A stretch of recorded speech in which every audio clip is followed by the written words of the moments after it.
Hello everyone, welcome back to Naomi's Bookshelf for Bookmas Day 18. So for Day 18, we are talking about audiobooks, my favorite audiobooks of the year. These are not going to be ranked, these are not necessarily my favorite books of the year, but these are some of the favorite books that I had the pleasure of listening to. I listened to quite a few this year, over 40, which isn't as much as previous years, but it's still a good amount, and I want to talk about my favorite 5, or some of my favorite, because other ones are making a few more appearances this month, and I don't want to share only the glory of those books with you. So these are my favorite 5 audiobooks that I'm not talking about a lot this rest of the month. So the first one is actually A Beautiful Blue Death by Charles Finch, and it was narrated by James Langton. Now this one is set in Victorian England, and it's about a gentleman who is a detective in his own time, but is very much looked down on as he is not supposed to work as a gentleman. Now, his friend, who's in the House of Parliament, has some things going on mystery-wise, and then there's a death, and there's poison involved, and Charles Lennox, as Charles Finch is the author, Charles Lennox joins in on the sleuthing adventure. It's a cozy mystery. It's great. I love how it feels. It makes me just feel warm and cozy. It had a good amount of action. And the narrator did such a great job with the voices, with the timing. I gave it a big thumbs up, and I recommend checking it out. It is a series, and I'm waiting for the audiobook for book 2 because I just want to listen to them via audio. So the next ones that I have listened to this year that I want to talk about is a couple books from the Little House on the Prairie series.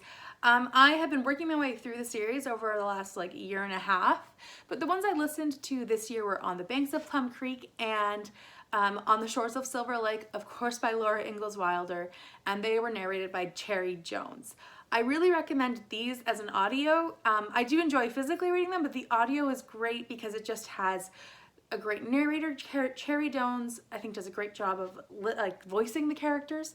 And then as well as that, you also have pause fiddle for transitions or for any part where they're singing in the books. It's a really great added touch, I think, to the audiobook. So I really recommend the Little House on the Prairie ones, and I really have enjoyed listening to them via audio over the last year and a half, even though I haven't been consistent picking them up. The next book was one that I actually was the first one I read / listened to this year, and that was Fantastic Beasts and Where to Find Them. And so it's written by J.K. Rowling as a textbook, which is under the pseudonym of Newt Scamander, and it was read by Eddie Redmayne, who plays Newt Scamander in the movies. So I really enjoyed this. It was a great added touch to this kind of textbook material, and it was fantastic to just read it and or listen to it. It's not a long audiobook, it's like a couple hours, but it was a wonderful touch, and I really did enjoy it, especially after watching the movies and then that experience of hearing his voice as the character he's been. So I really thought it was a great way to ingest that story. So the next book that I want to talk about is one that I really enjoyed via audio, and it is The Last Lecture by Randy Pausch, and it was read by Eric Singer. And this one is the story of this man's last lecture that he came up with because he was dying of cancer. And it is not that long. It is incredibly powerful and made me tear up and ready to cry. This man is basically recounting the important parts of his life into one lecture that he gave to a bunch of students, and he basically published into a book for his children to always have as he would no longer be with them. It was so sad but heartwarming and wonderful and full of funny moments that just were why am I laughing at such a sad book? But it was incredible, and the audio I think was definitely the way to go with that. It was amazing. So I really loved that. The last book that I want to talk about is I'll Be Gone in the Dark by Michelle McNamara, and it was read by Gabra Zachman, and it's a not completed book because Michelle McNamara died before she could finish her book about the Golden State Killer. It's very interesting in the way it's kind of unedited in parts. I thought it was very well done in the whole researching, as Michelle McNamara was a journalist and she passed away before she could finish her book. It's something to be looked at through a critical eye into what was going on in the Golden State area when these killings were happening. And I thought it was very well done as an audiobook. It's a great tribute to her, her husband. There's Gillian Flynn also speaks into it. And it's a very interesting way to read the book, and it's a great legacy, I think, for Michelle McNamara. And the audiobook, I think, is the way to go in this book.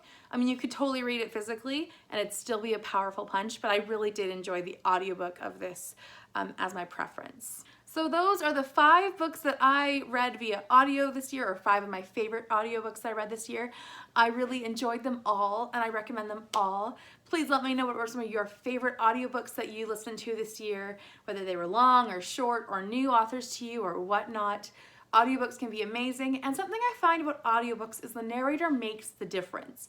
If you have a great narrator, you should just follow them anywhere, because the narrator can like change the book for you or make it absolutely disastrous. So have you had any bad experiences with a narrator before? Because it's so interesting how a narrator can change your opinion of a book. Thank you so much for watching, and I'll see you again for another day of Bookmas. Bye for now.